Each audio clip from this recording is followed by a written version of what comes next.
سر اجازت دی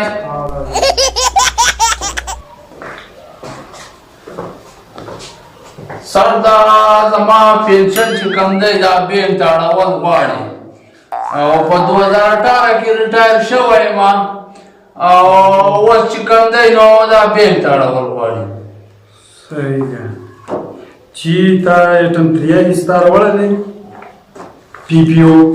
پی پی او ایټم 43 خو مې نه دی راوړی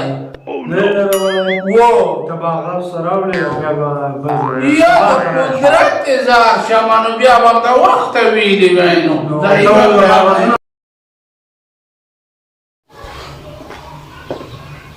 بابو صاحب اجازت دی بابو صاحب هغه پی پی او ایټم 43 مې راوړه او دا پنشن را لواړوئ بینک ته تا راوړه خو زه نن وزګار یم ماته کار ډېر دی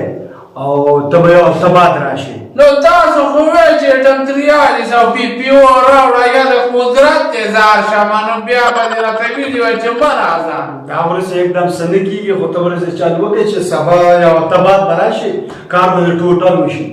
اوس زه ځان وزګار یم او اوس دوه ورځې چوټي مې ده هفته بعد به راشم یا د قدرت اظهار شمه نو خدای کړی ناکام دی نو زه صحیح ده نو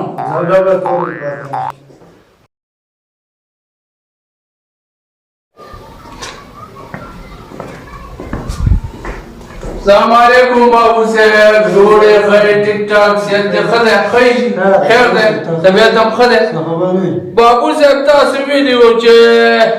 دا دغه راوړه پایله او نن نی وزګار نو راوړی مې دی نو تا خو راوړ خو موږ نن فارغ نه یو زموږ نن میټینګ دی دفتر په خدای چې رانه وکړه ډېر دې وکړولم دا ډېر د لرې سینه راغلم 40 کیلومتره فاصله مې طی کړې ده د هغه برو غرونو نه راغلی ما ته پته نه خو موږ فارغ نن نه یو نن موږ د دفتر میټینګ دی او یو 2 ورځې بعد راشې زه کار به دې وکړو زه تاسو تنګ کړی یم خو زه کار به دې وشي نو نه کېږي نه کېږي اوس زه بیا به بله ورځ شي نن میټینګ دی ستاسو میټینګ دی صحیح ده صاحبانو څه به ووایو نو خدای کړی ناکام دی السلام علیکم څنګه ښه یې ټول یې صحت دې ښه دی او خیر دی دا یاره دې دفتر ته ځم او راځم او پنشن اړومه بینک ته او بابو کله وایي وزګار نه یم او کله وایي میټینګ هم دی او کله وایي چې دغه دی دا وزګار نه یم او سبا راشه او بله ورځ راشه یاره ډېرې روپۍ مې ولګېدې دا به څه طریقه وکړو چې دا راله دستخط کړي بابو راته وایي چې کله وایي پی پی او راوړه او کله څه وایي او کله څه وایي داسې کار وکړه ها چې خرچه مرچه دې ورکړې وه نه که نه ما ته خو یې څه نه ویلي د روپو ګنې ورکړې به مې وای 6,000 7,000 روپۍ مې ولګولې هغله به مې ورکړې وای دا ورې که تاسو نه یي ته بیا ما ته راکړې که نه دا خرچه ونه ورکړه چای پاڼې انشاءالله کار به دې ژر وشي الله دې خوشحاله که لکه په دې باندې به کار وشي انشاءالله صحیح ده زه ډېره مهرباني الله دې خوشحاله که خو الله دې عزت وکړه سلام علیکم السلام علیکم بابو صاحب بابو صاحب اجازت دی یاره بابو صاحب ډېر دې وکړولم خدای وشي او بدا وشي او دغه دی دا کار راله وکړه خامخا یې راله وکړه څنګه ښه دی خیر دی خیر ورته نشته ښه یې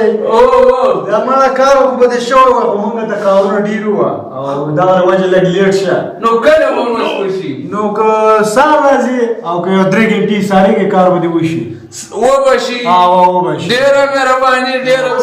چل راغواړم کسټر کومه او بیا ځه نه چای نه څکوه ډېره مهرباني خو دا کار راله وکړه د پنشن نه راواړوه بینک ته کار به دې وشي ځه چای به وڅښې به صحیح شوه دلته کېنه کورسۍ ته ځه دا چای ونه راوړه ماشاءالله بابو صاحب دا دې خوشحاله که تاسو څکئ نه ته څکه وڅکئ بابو صاحب ما څکلی تاسو ډېر په کاڼه شو خیرې راته ونه کړئ او دغه